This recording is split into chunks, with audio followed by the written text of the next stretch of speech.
Welcome to This Day in His Story, created by American Heritage Worldwide. A reminder that every day holds something new to learn.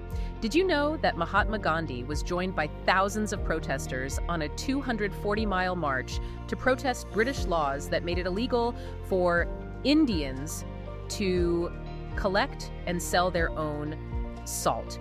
Learn how Gandhi broke British law by picking up a small lump of natural salt from the beach, along with more than 60,000 people across India who were arrested for protesting. Discover that salt is often used as a symbol in scripture to represent being a light to the world and keeping your spiritual strength. I want you to imagine, just for a second, lacing up your shoes and walking 240 miles. That is a long way. Right. And not for exercise or for charity. I want you to imagine walking 240 miles through the sweltering heat just to reach down and pick up a single lump of mud-crushed salt. It sounds completely absurd when you put it like that. It really does. On the surface, that sounds like a massive amount of physical effort for, a little bit of ruined seasoning. But consider this, that simple, exhausting act, that incredibly specific and dirty gesture, was the very thing that broke the back of an empire. It really is a staggering visual when you manage to put yourself in that scene. Welcome, everyone, to today's deep dive. We are thrilled to have you here. We really are. Today is a custom-tailored journey through some incredibly powerful excerpts from a piece called Satyagraha, Gandhi's Salt March, and the Essence of Resistance. And we're looking at this alongside some historical and spiritual notes that add an entirely new layer to the narrative. The mission for this deep dive is to uncover how a seemingly mundane, everyday commodity, literally just salt, became the ultimate tool for massive political and social progress. Exactly. There's just so much rich material to sift through today. I think the way this specific history connects to the broader themes of human dignity and the mechanics of resistance is going to challenge how we all think about power. Okay, let's unpack this. We have to jump right into the historical context to understand the landscape. The date is March 12, 1930. Right. The starting point is a religious retreat in India. Mahatma Gandhi, known as the father of the nation, and a lawyer, politician, social activist, and writer, is standing there, about to begin a massive 240-mile trek. A truly monumental distance. Yeah, and his destination is Dandi, a coastal town sitting right on the Arabian Sea. But he is not going through the scenery. He is marching there to directly confront the British Salt Act of 1882. Can you break down why this specific law was the catalyst? The British Salt Act of 1882 is the pivotal piece of legislation here because it essentially criminalized nature. The act prohibited the citizens of India from collecting or selling salt from their own natural salt flats along the beach. Which is just wild to think about. It is. This wasn't just a tax on some luxury import. This was a foreign empire looking at a basic, naturally occurring mineral on Indian soil and claiming total ownership of it. Imagine living right next to the ocean. You're looking at these salt flats, baking in the sun salt that is just sitting right there on your own land. Literally a natural byproduct of the sea and the heat. Exactly. And you know that if you just scrape it up to put it in your food, you are committing a crime against the British Empire. It goes way beyond just the absurdity of it. It was a devastatingly effective form of control. What's fascinating here is the sheer strategic brilliance of choosing salt as the focal point for resistance. How so? Well, if you are looking to mobilize an entire sprawling nation against colonial rule, you could easily choose to protest, say, complex land ownership laws, or trade tariffs, or administrative overreach. Right, the typical political stuff. Exactly. But those are abstract political concepts to the average person. Salt is not abstract. No, salt is a fundamental biological requirement. You literally feel the lack of it in your own body, especially in a hot climate like India. You need it for health. You need it for basic food production. Precisely. By focusing on a basic universal human need, this sprawling, highly complex anti-colonial struggle was distilled down to something that affected every single person's daily life. So it leveled the playing field. It did. Whether you were wealthy or living in poverty, regardless of your religious background or which region you lived in, British control over our natural salt was a deeply personal shared grievance. It took the abstract idea of imperialism and put it right on the dinner table. That makes perfect sense. To challenge this monopoly, the method chosen was the doctrine of nonviolent protest, known in the Hindu Sanskrit language as satyagraha. Yes. But I know this wasn't just a matter of quietly refusing to comply. Satyagraha has a much more active framework, doesn't it? It does. It is often translated as truth force. It is not passive resistance where you just sit back and let things happen to you. It is an active, disciplined exertion of moral power. Truth force. I like that. You are actively forcing the opponent to confront the injustice of their own actions. And because it relies on truth, it operates completely out in the open. Which brings up a detail in the historical notes that completely changes how you view this march. I know he didn't just walk to the sea in secret. Didn't he actually warn the British government about exactly what he was going to do? He did. 10 days before he set out from that religious retreat, he wrote a letter directly to the British Viceroy, Lord Irwin. Wow. He explicitly laid out his plan to march to the sea and break the SALT Act of 1882. He essentially sent an RSVP to his own defiance. That is just incredible, giving the empire a 10-day heads up. It was strategically essential for Satyagraha. If you are sneaking around in the dark to collect a handful of salt, you are implicitly accepting the empire's premise that you are doing something illegal and shameful. You're acting like a criminal. Right. You are acting out of fear. By writing to the viceroy 10 days in advance, the message is clear. Your law is unjust. My action is just. Therefore, I will walk in broad daylight, and you will not be able to stop the moral force behind this action. It completely flips the script. It strips away the opponent's ability to call it a criminal conspiracy. It forces them to either arrest a man for picking up salt or admit their law is totally unenforceable. And so on March 12th, that daylight march begins. Yeah. 240 miles. And reading through the materials, it's clear this wasn't just a quiet, solitary hike. Not at all. The sources describe it as a deeply communal, mobile movement. Along the trek, Gandhi spoke to crowds of supporters. He was offering prayers. He was constantly giving encouragement. Thousands of people ended up joining him on the road, following him all the way to the Arabian Sea. It became a rolling wave of humanity gathering momentum with every single mile. And every day that he walked, the anticipation built across the country. The authorities were put in an impossible, highly visible bind. I want you, the listener, to imagine being in that crowd, walking for miles, knowing the empire's watching your every move. The sheer physical endurance required to walk 240 miles over several weeks is intense enough on its own. Oh, absolutely. But think about the mental fortitude required for that kind of resistance.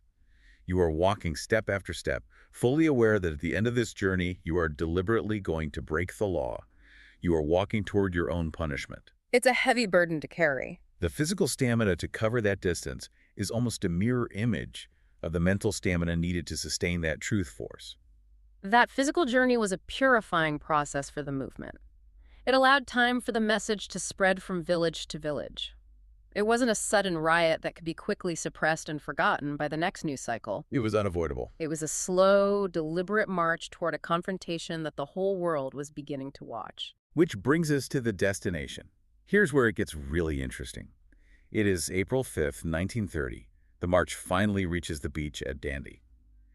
And there are tens of thousands of people standing there. A massive crowd. Now, you would think the climax of this huge buildup would involve finding a pristine, gleaming pile of white salt to make a grand, theatrical gesture.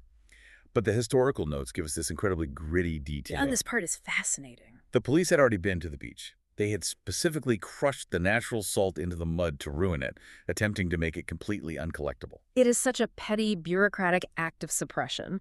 Instead of addressing the massive political movement at their doorstep, the authorities literally stomped salt into the dirt to try and spoil the moment. But the gesture happened anyway. He reached down to that dirt and picked up a small lump of that natural mud-crushed salt. With that one tiny, physically dirty gesture, British law was officially defied. It wasn't an armed uprising. It was a handful of mud and salt. And that handful of mud became the spark that ignited the entire subcontinent. You mentioned earlier how salt was a universal grievance, and this is where we see the strategic payoff of that choice. The ripple effect was huge, right? The fallout was immediate. The historical record notes that thousands of people immediately followed his lead. We see it specifically in major coastal cities like Bombay and Karachi. People just started making their own salt. And it didn't stay contained to the beaches.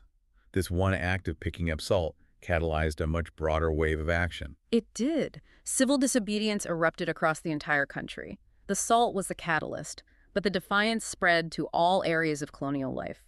It proved that the empire's control was an illusion if the people simply refused to participate in it. The whole system just stalled. The entire country essentially ground to a halt because of that one lump of salt. But the empire obviously didn't just sit back and watch their authority dissolve. The backlash was staggering. The sources detail that over 60,000 people were arrested. Over 60,000. Think about the logistical and administrative nightmare of that number. It's mind-boggling. When 60,000 citizens willingly participate in civil disobedience, fully expecting and accepting jail time, the prison system cannot handle it. The courts cannot handle it. You're crashing the system from the inside. Exactly. You are pulling 60,000 people out of the economy. The state is suddenly burdened with housing and feeding tens of thousands of political prisoners. It is a brilliant way to overwhelm the apparatus of the oppressor using their own laws against them. And the leader of the march wasn't immune to this sweep. A month after reaching the beach at Dandi on May 5, 1930, Gandhi himself was arrested. If we connect this to the bigger picture, that arrest was the lever that shifted international politics. The arrest of this man for the quote-unquote crime of collecting salt prompted a massive international outcry. The optics were terrible for the British. Suddenly, the global public was paying very close attention to the reality of British rule in India. The optical disaster for the empire was profound. The pressure became so intense that the British government had to concede they could not manage the situation by force alone. He was released in January of 1931. So he was held for less than a year. Yes. And more importantly, upon his release, he wasn't treated as a common criminal. He was recognized as a legitimate political force. He successfully negotiated directly with Lord Irwin, the very man he had written that warning letter to a year prior. Good circle. They struck an agreement to call off the Salt March in exchange for Gandhi securing a seat at a conference in London to decide India's future. That muddy piece of salt eventually earned the movement a seat at the table in the very capital of the empire. It is an incredible trajectory. The historical notes state clearly that this movement, driven heavily by the momentum of the Salt March, set the stage for India to eventually win its independence in August of 1947. A massive leap in political and social progress achieved by refusing to engage in violence. It stands as one of the definitive masterclasses in political strategy and moral endurance in modern history. It really does. But the sources also leave us with a very solemn postscript to this timeline. Despite securing this immense progress, and despite a lifetime dedicated to nonviolence and the uplift of others, Gandhi was assassinated by a Hindu extremist on January 30, 1948. It is a profound tragedy. The architect of a blueprint for peaceful resistance meeting a deeply violent end. It highlights the volatile reality of the world he was trying to change. So what does this all mean? Gandhi's physical journey ends there in 1948, but the sources we're looking at today do something fascinating.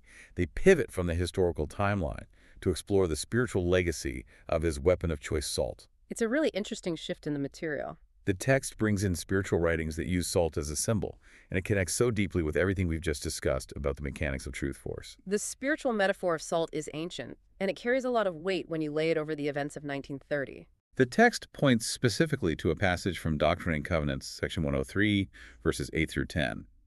It outlines a warning about what happens when people fail to fulfill a specific moral duty. Right. The passage warns that when individuals fail to be a light unto the world and saviors of men, they are described as salt that has lost its savor. Salt that has lost its savor. That is a very specific, evocative phrase. How does the text break down the meaning of savor in this context? The sources require us to look at the dual meaning of the word. On a purely physical level, savor means a distinctive smell and taste. It is the core essence that makes salt useful. It's what makes salt salt. Right. It is what allows salt to preserve food and bring out flavor. If salt loses that chemical essence, it is just useless sand. But spiritually, the text explains that savor represents the unique example of righteousness and charity of a covenant people. It is a distinct moral flavor. A distinct moral flavor. When you apply that spiritual definition to the historical events, it clicks perfectly. When you think about walking 240 miles, refusing to strike back when struck, maintaining complete transparency by writing to the viceroy, and calmly reaching into the mud when the police try to ruin your protest, That is the definition of maintaining a distinct moral flavor. It absolutely is. That is keeping your savor under immense pressure. Exactly. Even when faced with the full weight and intimidation of an empire, the movement did not lose its savor.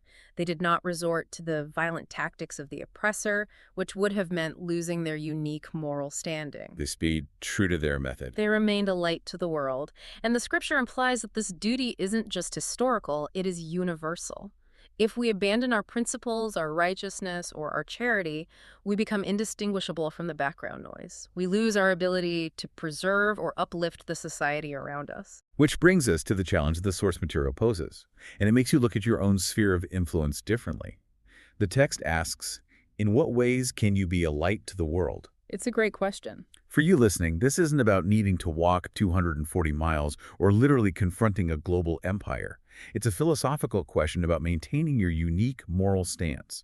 If savor is your distinct flavor of charity and righteousness, how do you maintain that when you are under pressure to conform?